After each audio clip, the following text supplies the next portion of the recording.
are listening to Scribble Talk, a podcast for bid and proposal professionals. My name is Bhaskar Sundaram, and with my co-host, Ashley Case, we will be sitting down with our industry veterans to share their stories, discuss their career, and learn how to make an impact in the industry. Today's guest is Sandy Luttrell. Sandy has over 30 plus years of experience in the bid and proposal industry and has worked for 3 great companies in her career. Her involvement with the Association of Proposal Management Professionals started more than 15 years ago, initially as a member, attending her local Georgia Chattahoochee APMP chapter meetings. Then she took bigger and wider role as a chapter board member. Sandy was a membership chair for 6 years and promotion chairs for almost 2 years. She also has given presentations at the National APMP conference in Savannah. Also, for more than 8 years, she was heavily involved with the annual Southern Proposal Ascent Conference, PAC conference that was sponsored by Georgia, Florida, and the Carolinas chapter. Sandy is APMP Foundation certified and recently moved to Washington, D.C., and is exploring the possibility of getting back into the proposal management from her short retirement. Sandy attended University of South Florida and received her BA degree in art education from there. So welcome, Sandy, to Scribble Talk. Great to have you with us. Thank you very much. I appreciate it being here. Sandy, let's go back to the very beginning. Where were you born? And let's talk about your high school and education. Well, I was born in Corpus Christi, Texas, and my father and mother had been up in Oklahoma, and they had moved to Texas in the late 40s. And then the family moved to Miami, Florida. And of course, this is way back before South Beach and all of that was really big. And then from there, we moved up to Tampa and lived there for a number of years, and then eventually moved to Atlanta. So I've always kind of lived in the South. Wow. There is a lot of movement there. And did you manage to do your school and education at every level during the journey? Yeah, most of the time, whenever we would move, and it wasn't due to military. My dad was a manager of a JCPenney store. And so as his career grew and they would transfer him, then we would, the family would move with him. And so I went through elementary, junior high, high school, and then eventually I went through college in Tampa at the University of South Florida. And this is when the University of South Florida was so small, you could walk across the campus in 10 minutes. Now it's just gigantic. Yes. So your education, your bachelor degree in art education.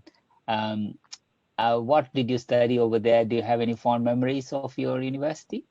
I do. It was a lot of fun. And of course, it was the general arts. I didn't really specialize in any one thing because I was still trying to decide what I wanted to do. And it's funny how I started out with art education thinking that I wanted to be a school teacher and went all the way through, got my BA degree and was actually working on graduate work and then did my internship in a junior high school. And all of a sudden I decided, I don't think I really want to do this.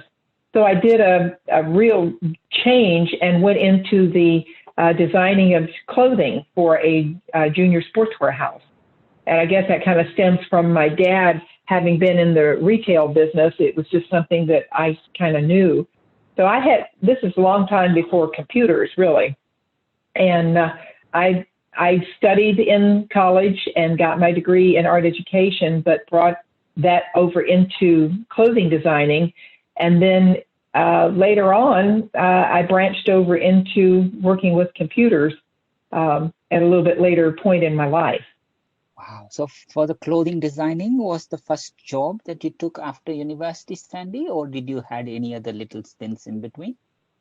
Nope. Right out of college, as soon as I decided that I didn't want to continue with my graduate work, having my BA degree, I went to work for a sportswear manufacturer right there in Tampa and worked for them for a number of years and did have the opportunity to do a lot of travel. Usually going to New York every month, spending a week working with different stores and retailers and, showing them my designs and selling the products, So it was a lot of fun. It was tremendously different, though, leaving on a Monday to travel and then not come back until like a Thursday or a Friday.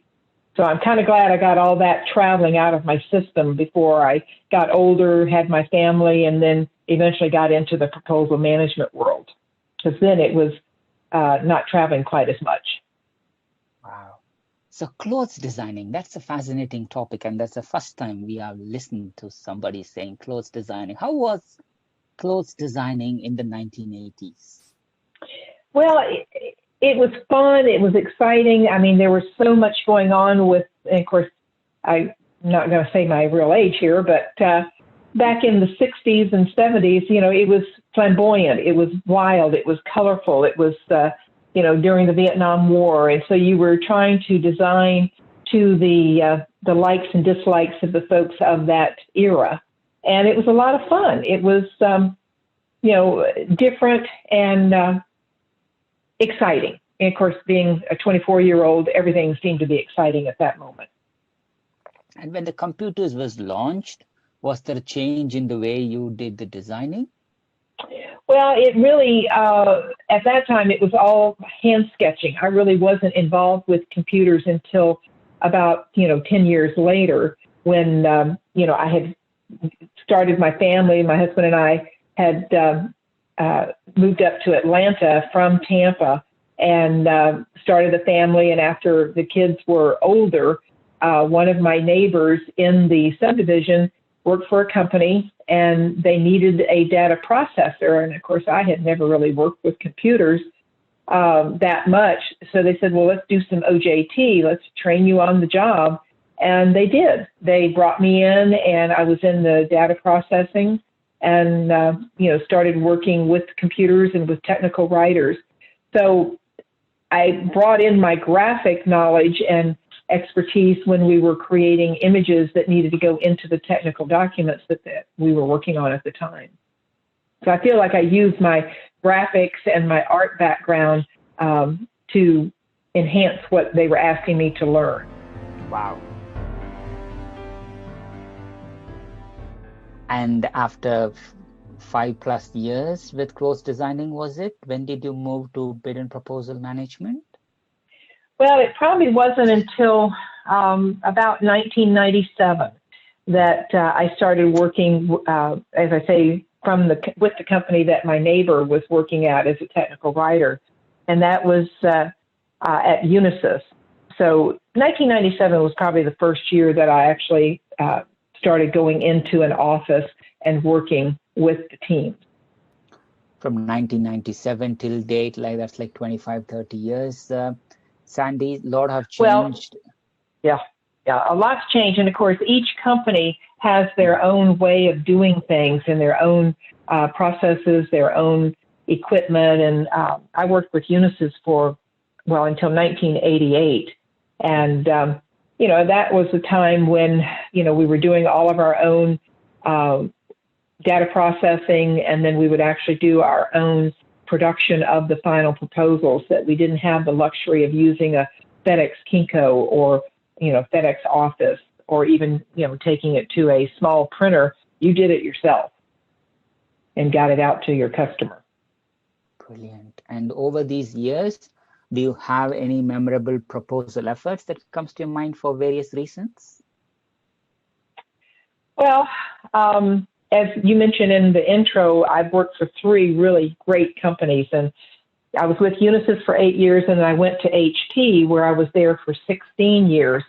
And at one point, we were really pursuing a very large set of proposals. That there was an 18-month project where the customer issued 17 proposals that were going on at one time. So I was one of the senior proposal managers that was asked to actually go on site up in Detroit with 7 other proposal managers. And we supported those 17 proposals over that 18 months. We would go up and work on site, and we would come back to Atlanta. We would go back up to Detroit as needed. So it was a very arduous endeavor. And we actually won 3 of the 17 proposals, which was at that day and time, a great accomplishment. And it was something that we could all be very proud of because we were, working with very large teams of anywhere from 20 to 35 to 40 people. And you would have them come into the corporate office and work in the war rooms. And then you would go back to your own home sites and then work with them remotely. So it was a good combination of lots of activity. And it was hard. It was hard work, but it was very rewarding when we did win the 3 proposals. That's beautiful. Before we get into APMP and related parts, Sandy, can you tell us 3 things not many people know about you? Well, I kind of let it slip before that I was a clothing designer, which was a heck of a lot of fun. I've written 3 screenplays, and I'm trying to do my hand at 1 more right now. And I've never sold anything, but I've entered a few contests and won some contests, so that's kind of neat. And last year, after a very long length of time, I reconnected with my pen pal who lives in England. She and I were pen pals back in the late 60s and early 70s, and then we kind of lost track with each other. And last year, I actually reconnected with her through Facebook. So that was kind of unusual to be able to do that. That's amazing. I think, have you been to England and Scotland? Yes. In fact, last year, my 2 sons and daughter-in-law went to Scotland. We landed in Edinburgh, and then my friends from England drove up and spent a few days with us while we toured the city. And then the kids and I actually took a car trip up through the Highlands and ended up at Loch Ness, where we stayed in a really great Airbnb that looked like something from Harry Potter. Excuse me. And then we actually went over to the Culloden, I don't know if I'm going to say this right, Culloden battlefield, the one that they've been making very famous in the Outlander TV series. So yes, I did get to go, but I had actually been to England back when my pen pal and I were actively communicating. I had gone over there right after my high school graduation and spent some time with her there. And then she and her sister came over here in '72. And then, like I say, last year in 2019, I went over there. Love to go back. Totally. How did you come to know your English pen pal? What's the name? Her name is Andrea Hartley. Her maiden name was Kovaldick. And we still don't know for sure who reached out to whom first, but we both say that we found each other's names in the back of one of those early late 1960s fan magazines, like Teen Beat or 16 or whatever.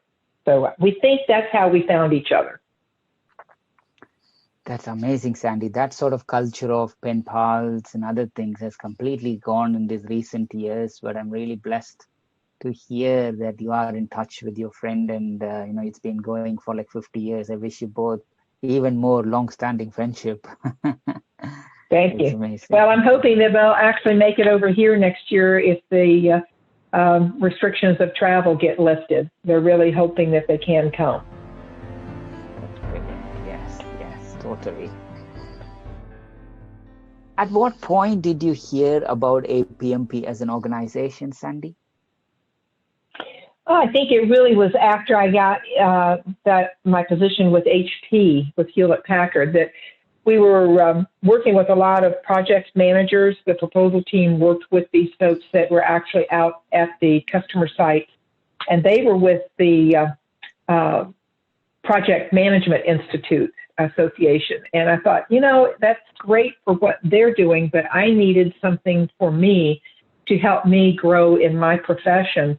And someone mentioned, well, there's another association called the APMP Group. Why don't you look into them? So I reached out, found that we did have a local chapter there in Atlanta. And I actually, went to one of the local chapter dinner meetings and was just very intrigued by the the like-mindedness of everybody that was there, and the fact that everybody was feeling the same kind of pains and angst that I was in my proposal job, but also they had the, great best practices that folks were sharing. So it really was a slow process, of finding them, but then immediately got involved with them and loved attending the different dinner meetings, and then of course the online courses that we would have, and then we had the local or a joint annual chapter, or 3 different chapters would meet and have this annual conference where we would have vendors and other APMP members come and again share like stories and like experiences. That's brilliant. So you also presented at one of the conferences as well, or you have done multiple presentations. Do you have any memorable contributions there as well as the Savannah conference? Yeah, well, it was only one conference that I've spoken at. I've spoken at a number of our local chapter there in Atlanta, but the one that I did speak at was in Savannah back in 2007. And this was about the time that HP and our proposal team was starting to use SharePoint as a document management tool and being able to support our teams a little bit better with, the archival of items, being able to use it to share proposal files in the middle of the proposal effort. And it was kind of at the very beginning that we hadn't really worked out all the kinks. So we had put together some best practices about setting up folders and creating a process that could be reused over and over and over again. So I made a presentation, and, I'm nervous Nellie here. I didn't know, what to expect because I had only been to, I think, one other conference, but never had presented. And I thought, oh, maybe only 20 or 30 people might show up for my conference or my presentation. And I was flabbergasted when over 300 people came into to watch and listen, and they had to open up the divider wall between 2 rooms so that we could accommodate everybody. But it was a learning experience on my side because there were others in the audience that were using SharePoint and had been using it a little bit longer than we had in the capacity that we were trying it. And I learned from them as much as I think they might have learned from me. Yes, but it was a fun time, and Savannah was a great city. Totally. And you've also been an active member with the Georgia Chattahoochee chapter. So do you have any memories of working alongside any of your board members and any key activities that happened during your leadership over there? Well, like I said, every time we got together, it would be just like, old friends getting together, and folks that, you grow to know over the years, and, folks that are friends, colleagues, peers within your own company are there, and then others who are from, basically competing companies, but you're all one big family of proposal managers who have the same kind of experience or have different levels of experience. So, I had lots of great times of us getting together at our dinner meetings. And every time we would get together for a dinner meeting, of course, we would have our chapter board give information out to the members and talk about what's happening in the chapter and how many members we have and what kind of project we've got going. And then we would have presenters who would come in and make presentations, or it might be even somebody from the chapter itself that wanted to present, or like in a number of cases, folks that were going to be presenting at the next BidCon conference could actually give the presentation at our local chapter dinner meeting to practice, to see what kind of reactions or response that they get and maybe tweak their presentation. So that was a learning experience and was fun to do too. That's brilliant. And the Spark conference as well. How many Spark conference did you attend, and what was your very first Spark conference that you remember of? Well, it's called the Southern Proposal Accent Conference, or SPAC, and it's a joint effort with the Georgia chapter, the Carolinas chapter, and the Florida chapter, where it's held in different cities. And for the last number of years, maybe the last 5 or 6 years, it's been held in Atlanta, but it's also been held in other cities. But it's a way to bring members from those 3 different chapters and even others that are from chapters around the country into one location where we would have 12 to 15 presenters and keynote speakers. We would have maybe 6 or 7 exhibitors and sponsors that would come in and be available to the membership or the attendees, you know, in between the different, kind of like at VidCon. After each of the sessions, you've got some moving time to get to the next session where you can go speak to the exhibitors. And it was just a wonderful time to, you know, enjoy each other's knowledge and experience and learn something new about the new technology that might be coming in, or again, that a company might have just initiated. So I think I know I've been involved with it for at least 7 years, because I was the team lead for the book committee, because we'd always put together a program book that folks could use to take notes in, that would have the bios and abstracts of the speakers, would have advertisements from the different vendors that were presenting there at the conference. So it was a fun way to pull together or use my artistic background to help the others on the team and, you know, put together these really neat programs that were, you know, showing the theme for that particular year. Wow. Let's talk more about that, your creative side in the next round. Sandy, thanks so much for sharing about your life, career, and about APMP. Over to Ashley, who will be delving a little bit more about your hobbies and interests, and let's touch more about your personal life as well. Thank you, Sandy. Thanks for sharing. You bet.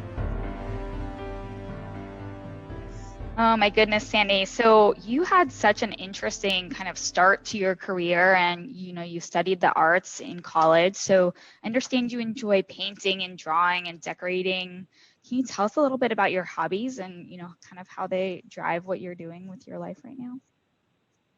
Well, I feel like it's very eclectic. It's not any one thing keeps my interest very long. It's not that I have a short attention span, because, you know, in this business, you've got to be very focused at times and then kind of step back. But I enjoy refinishing furniture. I've got collections of antiques that I've collected over the years. Wow. I love painting and drawing. If I just, you know, stop and say, okay, I need to draw this or I need to paint that. But I think the thing that I like the most right now is script writing. You know, it's taking a visual image in my head and trying to get it onto paper.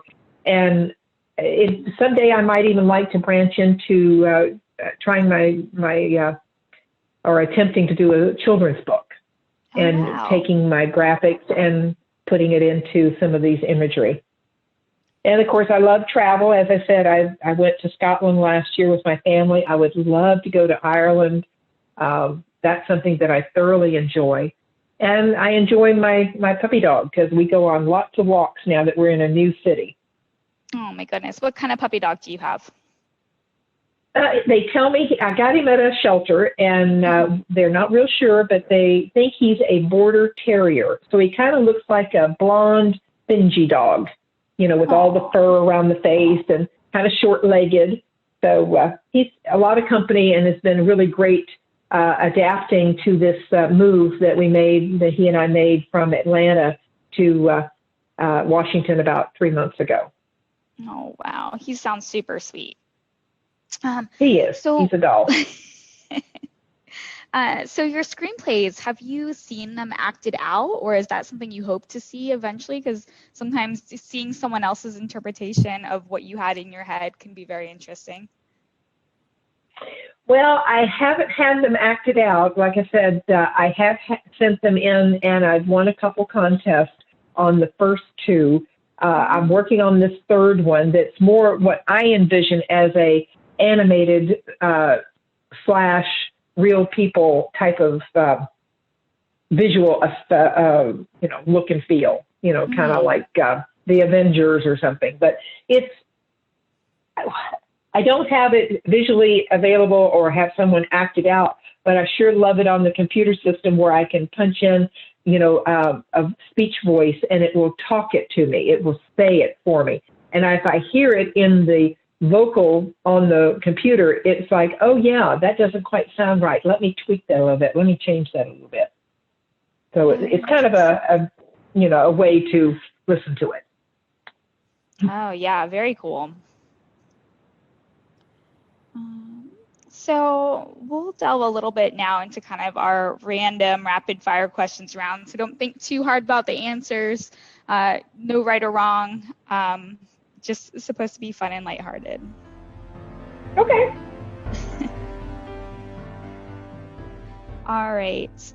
You've been given an elephant. You can't give it away or sell it. What would you do with your elephant? I'm assuming it's alive. Yes, I hope so. Not like a statue. Okay. See, I'm very literal. It has to be one or the other. I would probably see how many children in the subdivision or the complex that I'm in have ever seen an elephant. And if they haven't, I would have an area where they could come and see the elephant and maybe feed the elephant. No, I would set up like not a petting zoo, but a visual zoo. Yeah. If you could pick a new first name, what would it be and why? Oh my goodness. I always liked the name Irene for whatever reason. And I remember many, many years ago watching an Elvis Presley movie, and the heroine in the movie was Irene. And I thought, oh, it would be so nice to have the same name as her. So this one should be really good because you like the screenplays and you like to describe, what you're seeing in your head. Describe the color yellow to someone who is blind. Yellow is a bright, warm, encompassing, huggable color that would be, if you touched a flower, imagine that it's yellow. I love it. If you won $1 billion, what would you buy first? Oh my goodness, probably a 55-inch computer monitor or something. The bigger monitor, the better. That way I can put more things up on the screen. Yeah, absolutely. Or maybe a series of monitors. There you go. Who would win a fight between Spider-Man and Batman? Oh my. I would, having just watched both of those movies recently, it would be a draw, I think. But I think I'd kind of lean toward Batman just because he's got more muscles, even though Spider-Man seems to have more agility. What kind of secret society would you start? Oh my. The very first thing that came to my mind would be tea drinking. I don't know why, but maybe. Do you enjoy high tea when you go and travel? Well, back when we went to Scotland last year, the kids surprised me by taking me to a high tea at a very posh hotel, and it was just wonderful.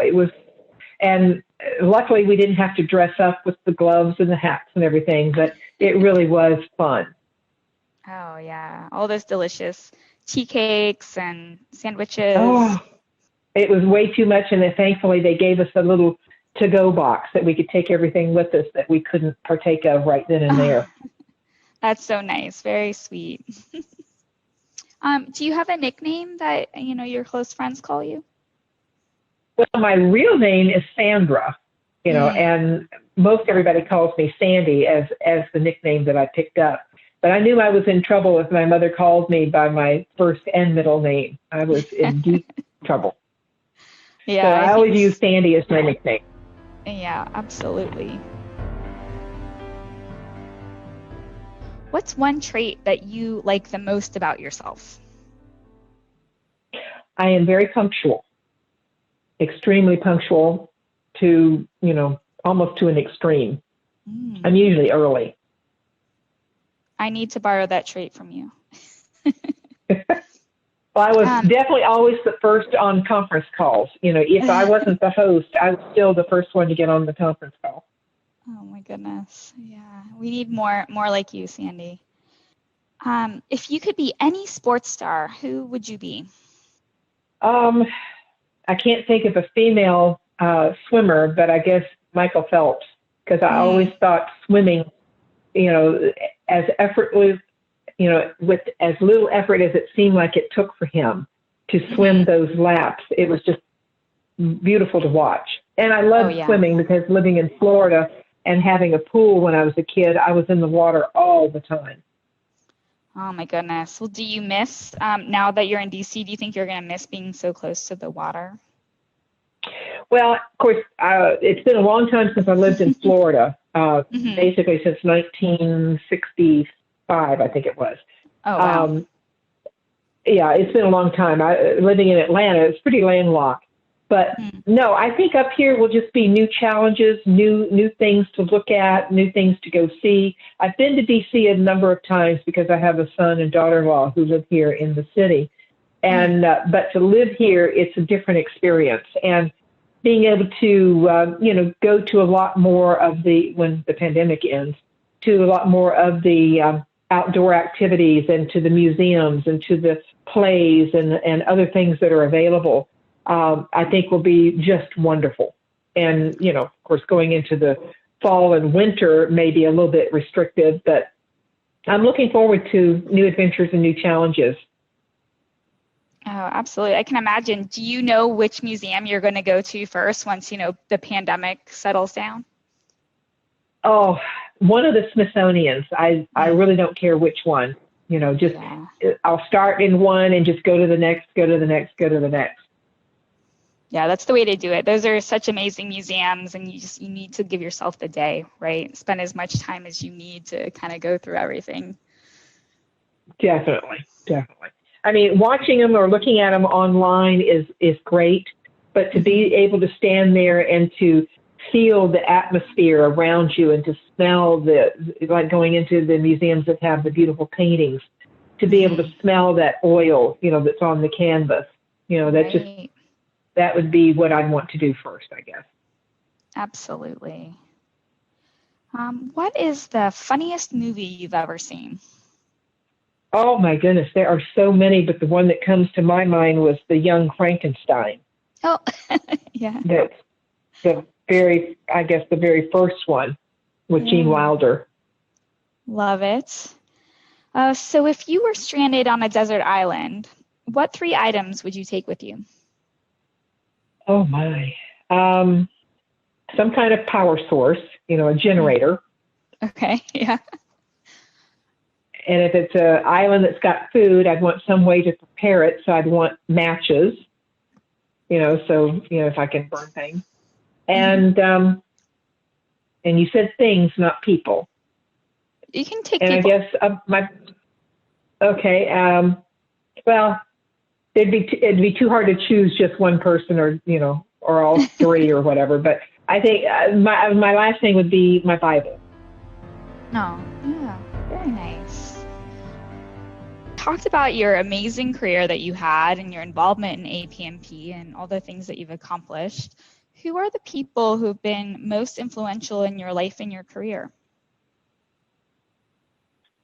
Well, I think in my early development, of course, it was my mother and father. I had a very loving and great relationship with them, and they were very supportive in letting me pursue my art education and always being there. And of course, my husband, while he was alive, he was always there supporting, and he was actually a proposal manager too. So we Oh, had that great interaction. So yeah. we were able to, share war stories or say, oh, did you have this ever happen to you? Did you have that? So that was great. And then Yeah. I think the other influential people have been those folks that I have met in my career, and definitely those folks that are in the proposal management arena, because again of our like experiences and being able to talk the same language and having that shared background and knowledge. It has really helped me grow and want to learn more as I've gone through my journey as a proposal manager. And I don't think I'm through with being a proposal manager yet. I'm contemplating coming out of my retirement and going back into proposal management, but I don't know yet. Having just moved here, I really feel like I need to get a little bit more settled, and we need to see, what's going to happen with the pandemic, and are the companies going to want you to come back into the office, or will they still feel like remote is the way to go? Yeah, so many things to consider, but I think it's so common. Many people who retire from proposal management, it's not a very long retirement. They get right back in it because, there's just something about it. Proposal managers just are addicted to it a little bit. So. Yeah, it is. It's addictive. It gets in your blood because there's that goal that you're wanting to reach with your team. And it's a project management where you've got the preliminary, getting everything organized, put together, talking to your team, working through your team, using the different stages and steps and milestones, and then getting it to the culmination.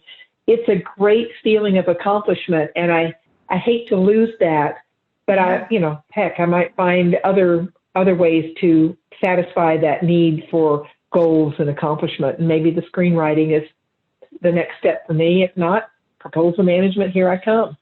Yeah, absolutely. There's always, consulting or part-time to get that fix every once in a while, and then go back to your screenwriting when you've had enough. Right, definitely.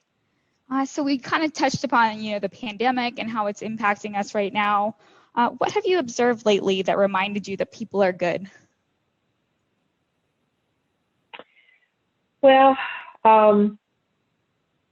in the proposal management world, I think the goodness of the management, whether they're middle management or upper management, they understand that folks have some real challenges working from home when they're not used to it. And if they've got kids that they're trying to help educate and do the normal routine and all. And then the salespeople who we support, they can't get out and travel like they used to, so they've got other, restrictions. So I think the compassion and empathy that folks have for each other during this trying time has been really good to see. And as far as a personal, what I've seen good in people is, after having made this major move from Atlanta to DC and getting into a new complex, a new community where people are restricted in their way they interact with each other, I've had people come and knock on my door and welcome me and to bring me, like a platter of cookies, or they bring me, magazines or whatever. So it's a nice camaraderie, which has been very welcome. Oh, yeah, that sounds so nice. And it's always great to kind of be the recipient of such kindness after a move like that. Oh, yes, definitely. So, Sandy, who is the kindest person that you know? Oh, I kind of thought you might ask me something like this. And I meet so many people, and everybody has, so many different facets to their personality. And I really find kindness in everybody, or at least I try to. And, whether it's someone from church, or whether it's from, say, the chiropractor that I go to, or people here in my complex, I feel like everybody's got that kindness. And if you give them kindness, they pretty much reciprocate. Mm-hmm. Yeah. So I know that's a walk around answer. It's one of those kind of tiptoey things, but it's hard to say. Yeah, no, I agree. It is so tough to pick one person, particularly when you have so much kindness around you.